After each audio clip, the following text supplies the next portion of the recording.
Welcome back everyone. I felt like I had to make this video due to all the issues and broken metas currently in the game. This is also why I haven't come out with any build videos, because I can't in good conscience advise anyone to use some cheesy, broken, or buggy meta to terrorize the rest of the players of the community who haven't figured it out yet. I want to preface this video by saying I truly love this game and I want to see it succeed. But with the player retention continuing to be an issue and competing games like Ashes of Creation and Supervive and others just over the horizon, Stunlock needs to act quickly if they want their game to continue to be played even at the current numbers. In this video, I will address many major things, mostly PvP related, that need to be changed, as well as some more minor things at the end that relate to PvE.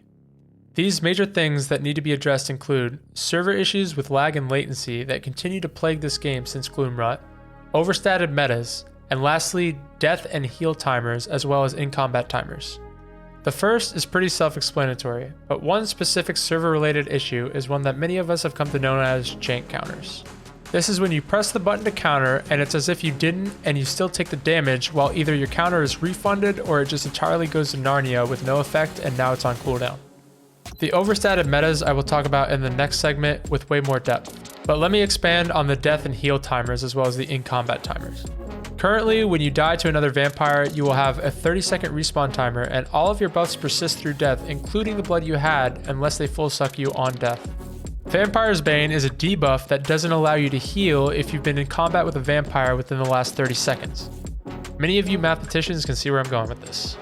This means that if the player who dies first respawns at the closest waypoint and bat forms over to where they just died, there's a good chance they can catch the other player before they are able to heal, now giving the respawn player a significant advantage. This advantage is amplified further if there were mobs around at the end of the fight, giving the winning player a separate in-combat timer that must be shed in order to heal, or if the winning player has to sort through loot to choose what they want to take from the dead player's body, or if there was more than one player in the group of the first one that dies, ensuring that the other player stays in combat and can't heal before the dead player comes back.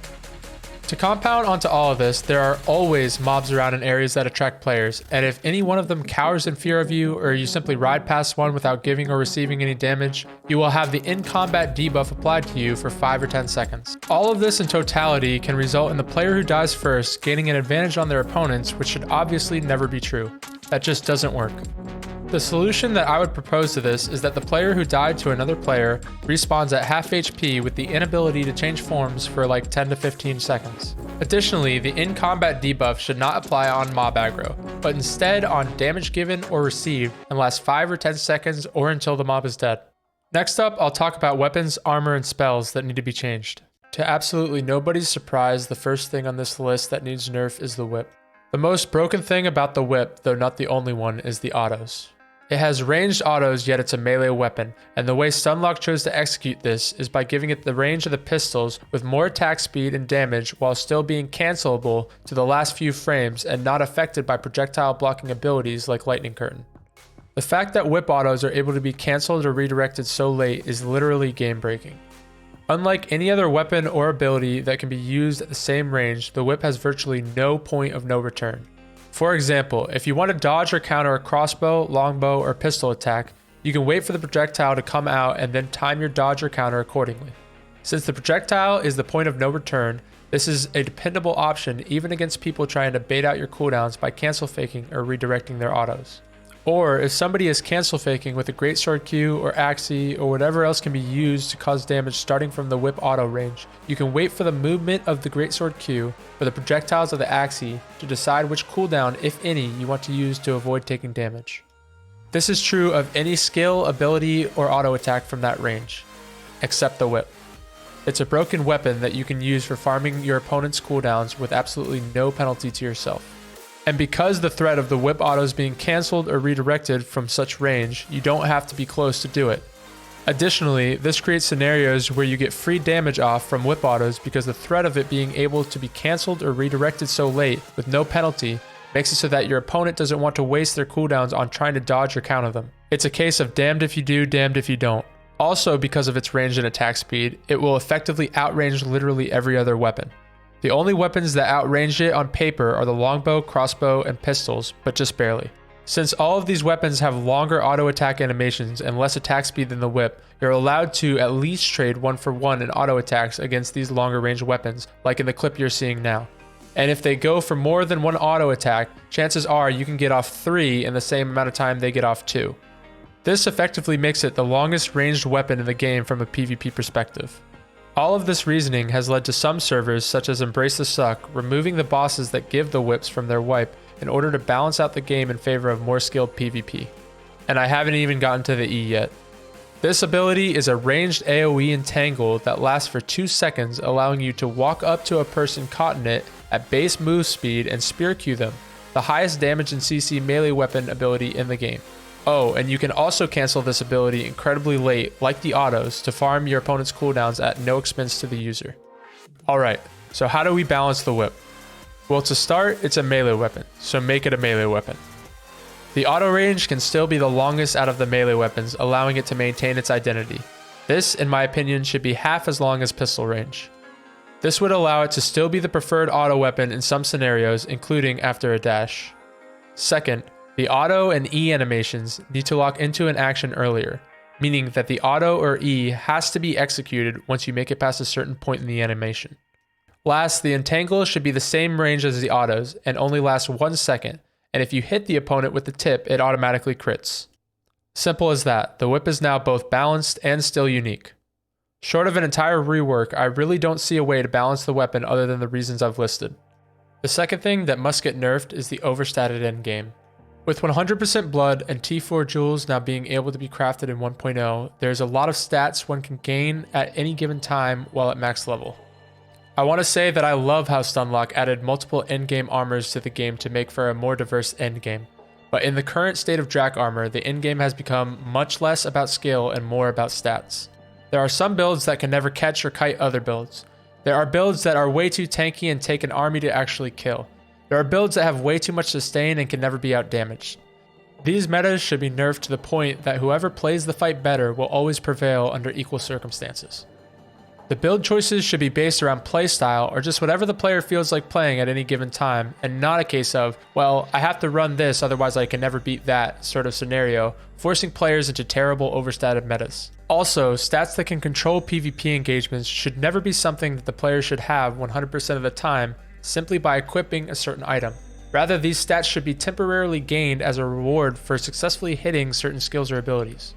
The first example of this is Shadow Armor. In the Gloomrot patch, the final tier of armor, Blood Moon, gave everybody the base movement speed stats so that everyone was equal in that regard. That meant that if you wanted more move speed, you had to equip a spell that would give it to you, usually sacrificing running a different spell or a different jewel perk. This felt good, and almost nobody was saying that move speed was imbalanced. Cue the 1.0 release, and now only one armor set has move speed with an additional bonus given for simply using your veil. This is inherently broken and why this armor is far and away the most common armor used in open world PvP servers, because at worst your opponent will have the same armor and you will be the same speed as them, allowing for a somewhat fair fight. At best, your opponent will not be using the same armor, and if you win the rock paper scissors stat check, they can never run from you. And if they win the stat check, they can never catch you, so you can just safely disengage with no counterplay. So how do we fix Shadow Armor? In short, make it so the previous statement isn't true, with it just being the controlling stat check of every fight. The first is to change out the base +2 increased move speed stat with a different stat.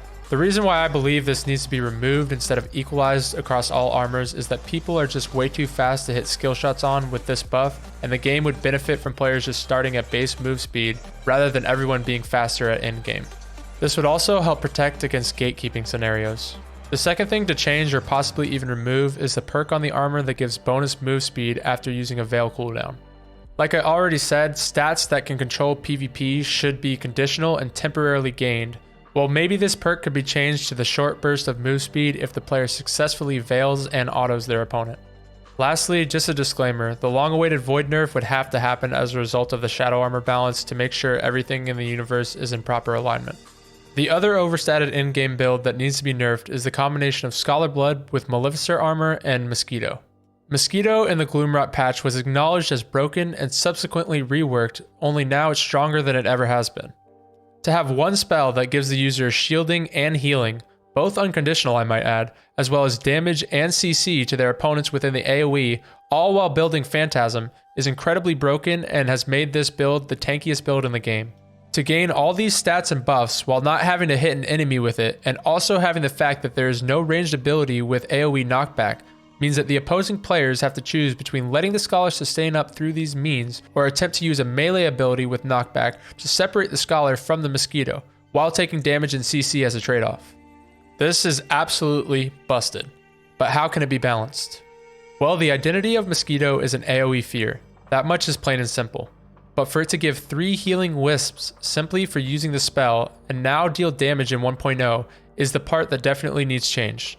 A spell that offers so much should not deal damage as well, and the healing wisps that spawn should be between 0 to 3 conditional on how many enemies the spell hits, similar to the static orbs gained from discharge on how many times your counter is hit. The shielding might also need to be nerfed, but the things listed so far would be a great start to balancing Mosquito. The next thing that needs to be changed is the current double counter meta, along with a couple of counters specifically. In the final days of Gloomrot before the 1.0 beta started testing, the grand majority of PvP players dreamt of a day that we would see the end of the double defensive and double counter meta. We were so sure that day where you could only equip one counter would come with the 1.0 patch. We were wrong. So wrong. It's even worse now than it ever was before, with the removal of perks like Recast on Power Surge and Knockback on Ward of the Damned. There is now only 2 reliable ways to deal with counters. Those 2 ways are AoE spells and Sword Q, and neither will cancel the counter, with the outlier being Mosquito. They can, however, deal damage through counter. Unfortunately, AoE spells are relatively easy to dodge without setup, and Sword Qing into an opponent can lead to them reacting with Spear Q or Reaper Q into ranged autos while you're slowed, resulting in you losing the trade. Not to mention that you can never know what build somebody is using until you start fighting and can't change your spells. So if you run into somebody with double counter and aren't using a sword or AoE spells, then these options won't even exist for you. The solution to this is simple. Sunlock needs to make it so that you can only equip one counter. Additionally, whether or not this happens, there are a couple of counters that are too strong and need to be nerfed regardless. These counters are Cold Snap and Discharge. In Gloomrot, Ice Block was a basic spell, not an ult, that you would use defensively. If somebody hit it, they would become chilled, and if you cancelled it, there was a jewel perk that would consume the chill in an AoE area to freeze. This meant that there was a 2-button defensive combo with a jewel perk that allowed you to freeze opponents if you had good timing. It was broken and acknowledged as such by Stunlock, so they reworked it and made it an ultimate. And gave us Cold Snap, a counter requiring a single button press and if procced, freezing everyone in an AoE around it, regardless of chill, and giving the user a sizable shield for the next 4 seconds. I really don't know what the thought process was for this one.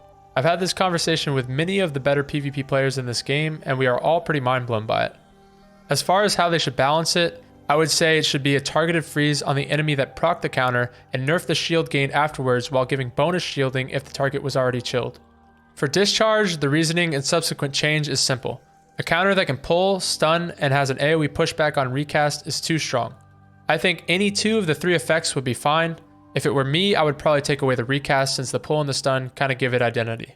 The last spell in my opinion that needs nerf is Soulburn, and the reason for this is a little more complex. Soulburn is a spell that when cast applies its Condemn and Life Drain for 1 second in an AoE.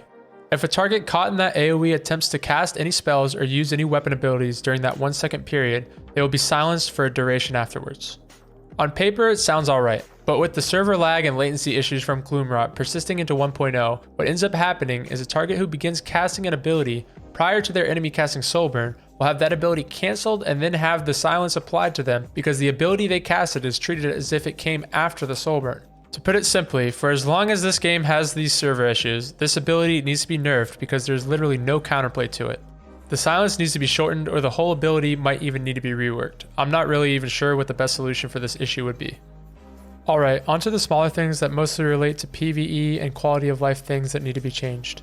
The first thing is the Spear Veil auto bug. There is a bug currently in the game where if you veil with spear in hand and auto attack quick enough afterwards, the direction of the auto attack bugs and is directed towards your WASD instead of where your mouse is. Please fix this. Next up is the bottleneck issue. There are several resources in the game like Iron, Wool Thread, Dark Silver, and Stygian Shards to name a few, that are really tough bottlenecks to overcome on recently wiped servers.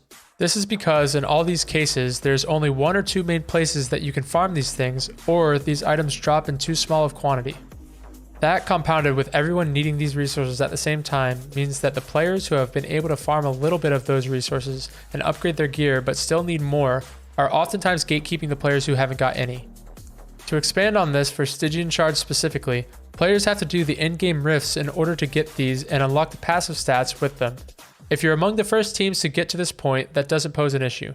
But if you aren't, you will be getting gatekept by max level players that have significantly better stats than you.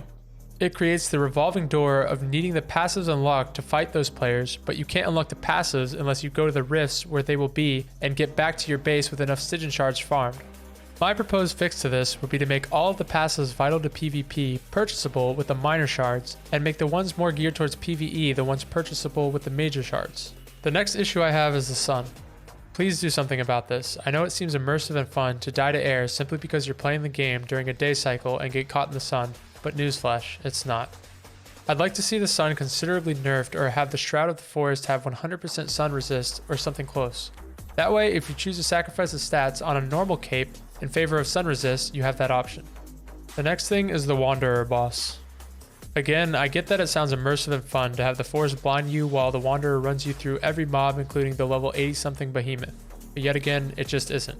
It's frustrating, not challenging, that's all. Put behemoth back in its cave, it was a cool place to fight it, and maybe confine Wanderer to some specific place as well, or put him in the cave, I don't know. The next thing is the carpet rolls, like change the fucking recipe. Nobody is trying to spend their hard-earned wool thread on carpet rolls. The last thing is items auto-sorting into your hotbar like seeds and hearts. When you're trying to fight somebody and you instinctively hit a weapon slot that you haven't put a weapon on yet that wipe, only to pull out a sunflower seed while you're getting wailed on by your opponent, it kinda pisses you off. Change that shit too. Well, that's gonna sum it up for this video. Like I've already said, I love this game and I want to see it succeed. So if you're of the same mindset, you can follow the links below to the V-Rising feedback page, where I've posted all the proposed changes from this video. All it takes is a few seconds to upvote them all, and maybe we'll help change the game for the better. Thanks for watching, and I'll catch you guys in the next one.